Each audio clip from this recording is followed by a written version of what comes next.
हम सभी कर्मचारी 35-35 साल नौकरी करते हैं, 30-35 साल, और बुढ़ापे का जो सहारा है वो हमारे से छीन लिया गया है। धारा 370 70 साल बाद सुधारी जा सकती है, तो 20 साल पुरानी अटल जी की गलती क्यों नहीं सुधारी जा सकती है? आज 2004 की गलती 2023 में क्यों नहीं सुधारी जा सकती है? अच्छे दिन कहाँ आ गए हैं? हम यहाँ जंतर मंत्र पे भूखे पैसे बैठे हैं, उधर नरेगा वाले बैठे हैं, उधर बेरोजगार बैठे हैं। कहाँ अच्छी सरकार है? अच्छे दिन आ गए हैं, भ्रष्टाचार मुक्त भारत बन चुका है, ये सारी बातें जुमले हैं। क्या करेंगे? पेंशन, मंदिर में जाइए, भक्ति भजन कीजिए बुढ़ापे में। पेन तो खाएंगे क्या मैडम? जिंदा कैसे आदमी रहेगा? जिंदा रहने के लिए तो कुछ चाहिए ना।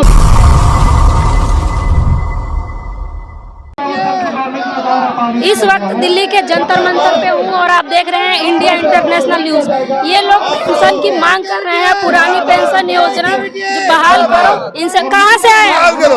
कहाँ से आए? जयपुर से आए हैं। तो क्यों आए हैं जंतर मंतर? पुरानी पेंशन बहाल कराने के लिए। हम अखिल भारतीय केंद्रीय विद्यालय शिक्षक संघ के हैं और राष्ट्रीय स्तर पर जो नई पेंशन योजना है उसको खत्म करके पुरानी पेंशन बहाल की जाए, उसके लिए आए हैं हम यहाँ पर। तो क्या लग रहा है, सरकार आप लोग की पेंशन क्यों नहीं देना चाह रही? ऐसा लग रहा है सरकार ने कमेटी बनाई है तो सरकार का कुछ सकारात्मक रुख नजर आ रहा है। कहाँ से आए? हम कहाँ से आए हैं? कानपुर से। पेंशन को बहाल करने के लिए हम केंद्रीय विद्यालय शिक्षक संघ के तमाम पूरे देश के प्रतिनिधि यहाँ पर शामिल हुए हैं इस आंदोलन में। तो इस आंदोलन के माध्यम से लग रहा है सरकार आपकी आवाज सुनेगी? बिल्कुल सुनेगी। सरकार को झुकना पड़ेगा, पुरानी पेंशन देनी पड़ेगी। अगर पुरानी पेंशन नहीं दी जाएगी तो वोट भी नहीं दिया जाएगा। आप लोग वोट की ताकत दिखाएंगे? बिल्कुल दिखाएंगे। लोकतंत्र में वोट हमारा अधिकार है। जी बताइए। मैं जितेंद्र हूँ, रोहतक से, हरियाणा से। जो कमेटी बनाई है मोदी की सरकार ने, ये सारा कोरे ढकोसला है।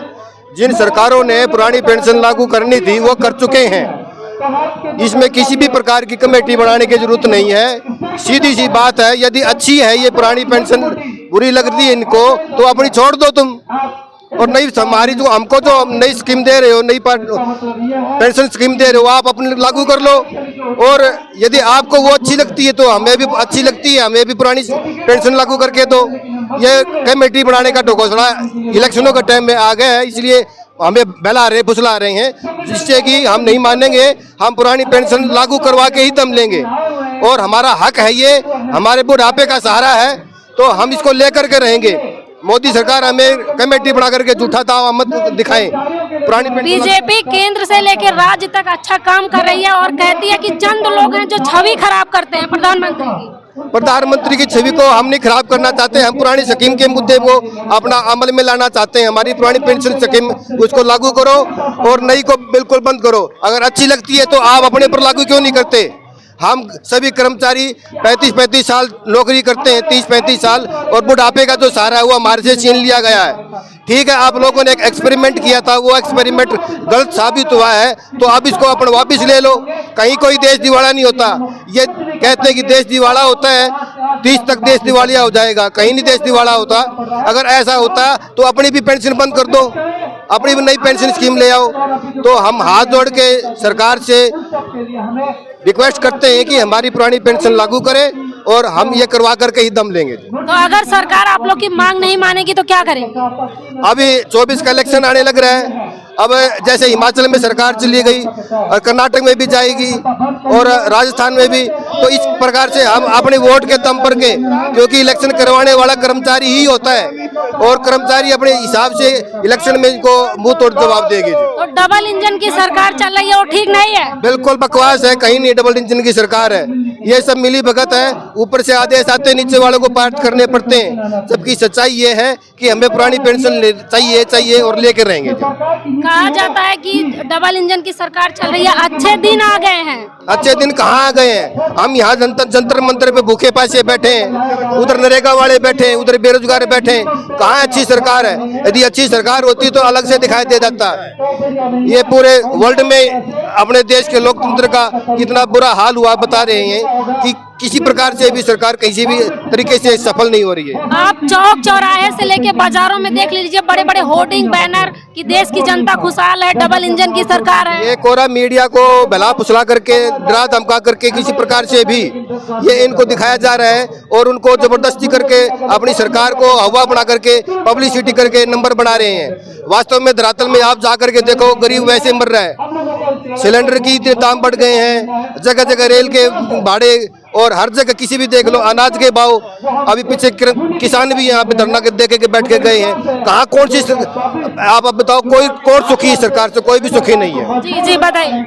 मेरा नाम शांतनु सिंह चौहान है, मैं लखनऊ से आया हूँ। एक चीज़ मैं आपके माध्यम से पूछना चाहता हूँ, ये पुरानी पेंशन बहुत पहले से स्टार्ट हुई थी, तब तो शायद ये देश में शायद इतना ज़्यादा पैसा नहीं था। आज बोला जाता है हम 5 ट्रिलियन 3 ट्रिलियन 8 ट्रिलियन की हमारी इकोनॉमी चलेगी आगे, तो क्या इतना पैसा नहीं होगा कि ये पुरानी पेंशन का हम लोग को दिया जाए? दूसरी चीज ये बोला जाता है कि ये पुरानी पेंशन अगर हम नए लोगों पे लागू करेंगे तो सरकार के ऊपर कहीं ना कहीं अतिरिक्त बोझ है। ये जितनी राज्य सरकारें इसको लागू कर रही हैं उनके ऊपर भी यही कहा जा रहा है कि ये पैसा आप कहाँ से लेके आएंगे। सबसे समझने वाली बात है, तो क्या हमारे पास पहले इतना पैसा था कि हमारे 2004 से पहले के साथियों को पेंशन दी जा रही थी, 2004 के बाद के साथियों को पेंशन नहीं दी जाएगी, वो भी तब जबकि $5 ट्रिलियन की हम बात करते हैं कि हमारी इकोनॉमी इतनी ज्यादा बूस्ट अप करेगी, हम विश्व गुरु बनने जा रहे हैं। तो आप खुद सोचिए, अच्छे दिन आ गए हैं, भ्रष्टाचार मुक्त भारत बन चुका है। अच्छे दिन आ गए हैं, भ्रष्टाचार मुक्त भारत बन चुका है, ये सारी बातें जुमले हैं। आप आज भी जाके देखिए सारे कौन सा डिपार्टमेंट ऐसा है जहां पे भ्रष्टाचार मुक्त हो गया है, आप मुझे बताइए। दूसरी चीज आप ये बताइए मुझे कि सारे जो जितने भी हमारे संगठन हैं सबकी आज यहाँ पे सब लोग सड़कों पे आने की क्यों तैयार हैं? ये सारे संगठन एक इप्सफ के माध्यम से जितने भी ऑल ओवर इंडिया के संगठन आए हैं वो यहाँ पे खड़े हैं। क्यों खड़े हैं? कहीं ना कहीं कुछ प्रॉब्लम है, कहीं ना कहीं कुछ दिक्कत है, तभी यहाँ पे खड़े हैं, वरना कैसे आएंगे बताइए। कह रहे हैं कि चंद लोग हैं मोदी जी की छवि खराब करने के लिए इस तरह से आ जाते हैं प्रदर्शन करने। चंद लोग हैं ये कह सकते हैं, क्योंकि सेंट्रल गवर्नमेंट एम्प्लॉय या जो स्टेट गवर्नमेंट एम्प्लॉय यही अपने आप में बहुत कम है, इसीलिए बोला जाता है कि ये चंद है। आपने जॉब्स खत्म कर दी, आपको जॉब्स निकालनी चाहिए, तब पता चलेगा कि वाकई यहाँ पे कितने ज्यादा कर्मचारी हैं जो इफेक्टिव हो रहे हैं इस पर्टिकुलर एक चीज से। अग्निवीर तो ला दिया युवाओं के लिए, कितना बड़ा रोजगार है। एक अग्निवीर का मैटर एक अलग हो गया, हाँ ये मैटर एक अलग है। वहां पे जहाँ पे बात हो रही है जो भी सरकारी कर्मचारी हैं उनके साथ जो अनजस्टिस हो रहा है उसके लिए आए हैं। अग्निवीर का मुद्दा एक अलग है। अग्निवीर तो एक उन्होंने हमारे जो डिफेंस कॉरिडोर है उसके लिए बना रखा है कि डिफेंस में सिस्टम में कि ठीक है हम इन एम्प्लॉयज के लिए एक साथ ना देके रोजगार देके इनके आधे आधे करके बच्चों को देंगे, तो वो मुद्दा अलग और ये मुद्दा अलग है। जी बताइए। जब से ये न्यू पेंशन स्कीम आई है उस स्कीम की वजह से हमारा भविष्य सुरक्षित नहीं है, क्योंकि ये हमारा जो हम अपने जीवन का 32 साल 30 साल समाज को देश को देते हैं समर्पित भाव से, तो ये ओपीएस जो हमारी पेंशन स्कीम है ये हमारे बुढ़ापे की लाठी नहीं है, हमारे बुढ़ापे के जीने का साधन ही नहीं है। ये हमारा वो सम्मान है जिसके साथ हम गर्व के साथ जीवित रह सकते हैं, इसलिए पुरानी पेंशन बहुत जरूरी है।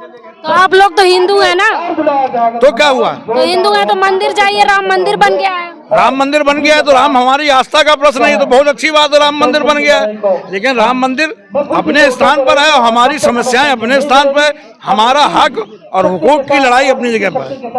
क्या करेंगे? पेंशन मंदिर में जाइए, भक्ति भजन कीजिए बुढ़ापे में। पेन तो खाएंगे क्या मैडम? जिंदा कैसे आदमी रहेगा? जिंदा रहने के लिए तो कुछ चाहिए ना। मंदिर के लिए वोट दिए थे ना, मंदिर के लिए आप लोग वोट दिए थे ना? नहीं, मंदिर के लिए वोट नहीं दिए थे, हम लोगों ने वोट दिया था अच्छे दिन के लिए। तो अच्छा दिन अमृत महोत्सव मना लिया गया, आप क्या चाहिए? अब हमको अपनी पुरानी पेंशन चाहिए, अपना हक चाहिए। हम लोग अमृत काल में जी रहे हैं। अमृत काल में जी रहे हैं तभी तो संघर्ष की बात कर रहे हैं। अमृत काल में जीवन चाहिए। अमृत काल मरे हुए लोगों के लिए नहीं होता है, अमृत काल जिंदा लोगों के लिए होता है। अगर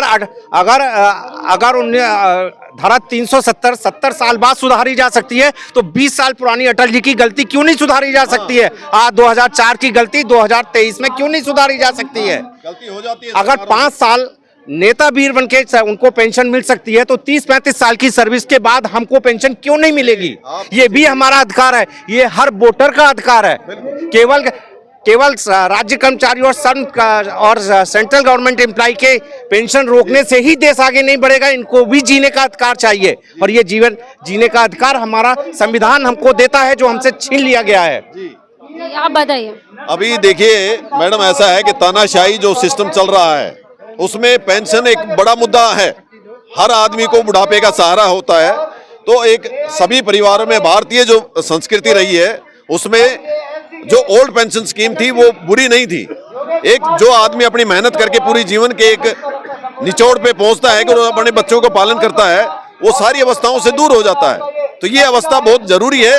हम ये नहीं कहते कि मोदी सरकार की सारी नीतियां गलत हैं, तो हम तो सिर्फ मोदी सरकार से ही रिक्वेस्ट करेंगे, अगर वो अमृतकाल रियल में लागू करना चाहते हैं तो भारत के जो सबसे शिक्षक वर्ग है तो उनको उन पेंशन या जो सेंट्रल गवर्नमेंट एम्प्लॉइज है तो उनके हक की बात उनको दिया जाए। उनके कोई लंबा चौड़ा फर्क नहीं पड़ता, बात है सबको उनको हक देने की। तो सरकार से अगर उनके कार्य अच्छे हैं, हम भी उनके हर कार्य में आगे बढ़ चढ़ कर शामिल होते हैं, हम भी हर वर्ग के साथ खड़े हैं। तो समाज का जो सुधारक है, समाज बनाने वाला व्यक्ति है, क्या उसकी इतनी भी औकात नहीं है कि वो अपने पेंशन का एक बुढ़ापे का सहारा सरकार से मांग सके? क्या उसको लाठियां और इन चीजों से पीट कर उसको भगाया जाए?